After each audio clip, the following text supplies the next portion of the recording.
This is the 18 WJTS News. In tonight's news, the Ferdinand Folk Fest announces its lineup for the 2019 fall event. A fire in Dubois causes damage to kitchen appliances. And several local schools will be recipients of the 2019 Digital Learning Grants. Kurt Juxell has a look at sports. And on WJTS Informed tonight, Becky Beckman has information on the upcoming Prescription Drug Take-Back Day. All this and more coming up next on 18 WJTS News.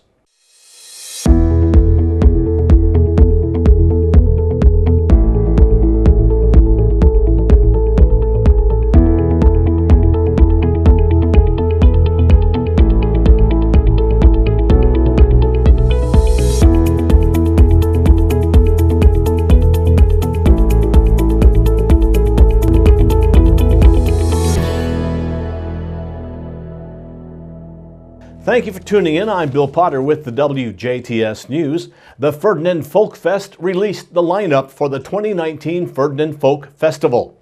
The lineup this year includes singer-songwriter Bruce Cockburn. Rolling Stone magazine says that few songwriters have been able to express as coherently the impulse for justice and the quest for moral equilibrium as Cockburn has. Also included in the Ferdinand Fall Festival event, which is the Ferdinand Folk Festival, is Chastity Brown. The Way Down Wanderers return to the Ferdinand Folk Festival. Amber Rubarth, Honeysuckle, and Bo Tresh, who kicked off the first ever Ferdinand Folk Festival in 2010. And Strings of Indian Creek, who were showcased on the main stage last year through the Ferdinand Folk Festival Singer-Songwriter Contest in 2018. Also included will be a regional singer-songwriter showcase, which will kick off the festival on the Next Era Energy main stage. The Ferdinand Folk Festival, a free, earth-friendly, family-friendly event, promotes music, art, environmental awareness, and wellness. The Homegrown Festival offers extensive fun and educational activities for children of all ages. To help celebrate the 10-year anniversary, the festival committee is excited to be adding some new activities this year. For additional information and updates, visit FerdinandFolkFestival.com in the coming weeks and visit the festival on Facebook. The Ferdinand Folk Festival is held in the Ferdinand's 18th Street Park and is free of charge and will be held Saturday, September 21st this year. A fire at a residence in Dubois caused a family to evacuate their home with their home appliances being severely burned. At 8:10 last night, Dubois volunteer firefighters were called to the report of a structure fire at the Dennis Sindelweck residence at 4734 East State Road 56 near the Dubois Crossroads. Upon arrival of the first firefighter, there was heavy smoke coming from the residence. The first firefighter found that there was a fire in the area of the stove in the kitchen area, which he quickly extinguished using a fire extinguisher. Mr. Sindelweck and his wife, Connie, were at home at the time and had an air fryer sitting on the stove. The couple smelled smoke and working detectors alarmed them to find the fire, then exited the home immediately. No water was needed to extinguish the fire as the extinguisher took care of the flames. Firefighters stayed on the scene to ventilate the home and remove the stove from the kitchen. The cause of the fire could not be fully determined as the stove, microwave, and air fryer had all been severely burned. The Sindelwecks did have a place to spend the night, that is, as the home did have some smoke damage and powder from the extinguisher covered much of their belongings. There were 3 trucks with 27 firefighters responding to the scene, along with a crew from Memorial Hospital Ambulance Service standing by during the event. Units were on the scene for about an hour. No one was injured, and the home should be habitable after cleaning and some repairs.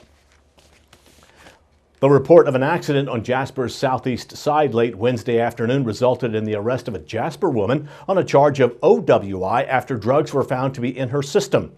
Around 5:40 p.m. yesterday, officers with the Jasper Police Department were called to the 200 block of Brookstrasse near the Dubois County Security Center in regards to a vehicle accident. When police arrived, they found that the operator of a pickup, 30-year-old Sarah Unger of Jasper, appeared to be under the influence. Unger told police that she had used narcotics 2 days earlier. Police say she was put through a series of field sobriety tests at the scene, which police say she failed. Unger was then taken to Memorial Hospital for a drug and alcohol test, in which authorities say tested positive for methamphetamine and amphetamines. She was taken to and booked into the Dubois County Security Center on the OWI charge. The Dubois County Sheriff's Department released its results from a recent impaired and aggressive drive enforcement campaign. Deputies with the Sheriff's Office issued 15 traffic citations and made one arrest during the 24-hour traffic enforcement mobilization. The local Sheriff's Office was among roughly 230 police agencies across Indiana who increased patrols looking for aggressive and impaired drivers. The overtime traffic enforcement is funded through the National Highway Traffic Safety Administration grants and administered by the Indiana Criminal Justice Institute.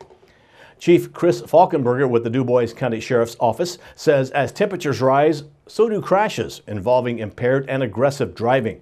Make sure your plans include a sober and defensive driver.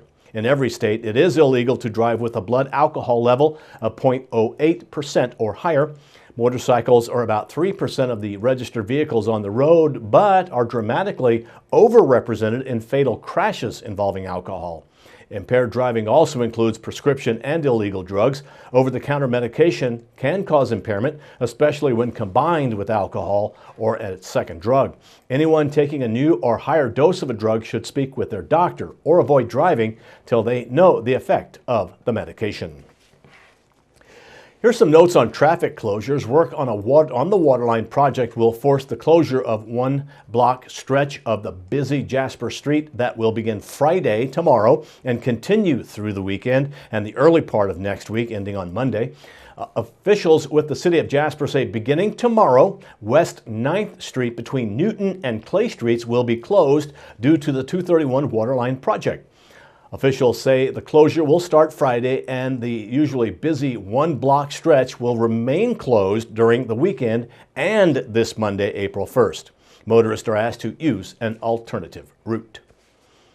The Indiana Department of Transportation says there will be daytime road closures on State Road 257 in Pike County next week. INDOT says beginning on or around next Wednesday, April 3rd, State Road 257 will be closed between State Road 56 and State Road 64 south of the Otwell Junction for multiple pipe replacement operations. Work will begin after school buses have completed their routes and is expected to wrap up in time for the school traffic to pass through.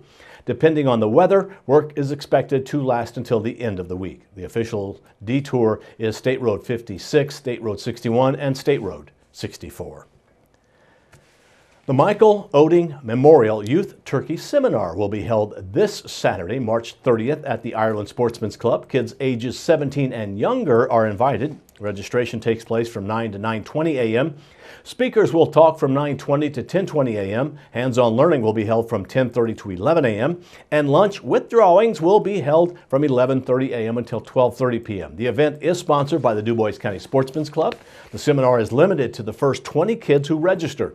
Register by calling Sean at 812-482-4162, 481-4162. Several local school corporations were the recent recipients of the 2019 digital learning grants from the Indiana Department of Education.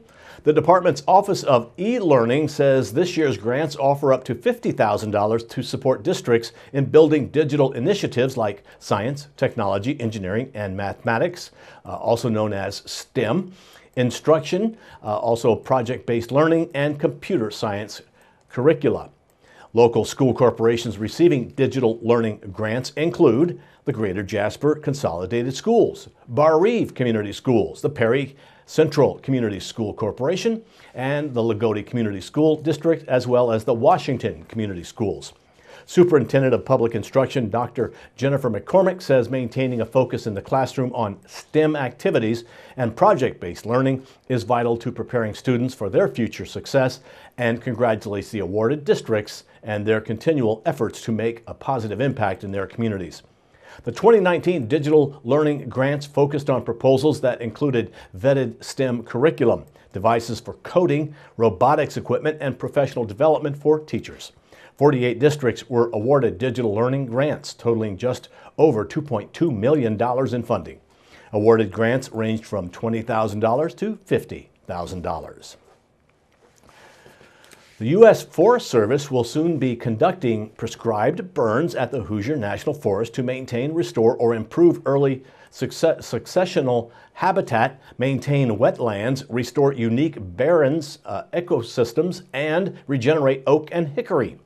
Prescribed burns also reduce fuel loads, thereby lowering the risk of wildfire impacts. Due to the overly moist and cold conditions last fall, many planned burns had to be postponed until this spring. Approximately 20 prescribed burns are planned in several counties. The sizes and the areas to be burned vary, with the largest unit being 1,120 acres. Specific recreation sites in Perry County that will be affected include Mogan Ridge trails, both east and west, portions of Oriole Trail east of Indiana 66, Indian Salina Lakes Recreation Area, including the access road to Indian Lake, and the south section of Two Lakes Loop Trail. Many specific conditions must be met for a burn to occur, including fuel moisture, wind speed and direction, relative humidity, etc. For questions on the prescribed burns, or to request notification, or to report medical conditions, please contact the Indiana Interagency Coordination Center dispatcher at 812-547-9262, 547-9262. Now stay tuned. Weather and sports are still to come on 18 WJTS News.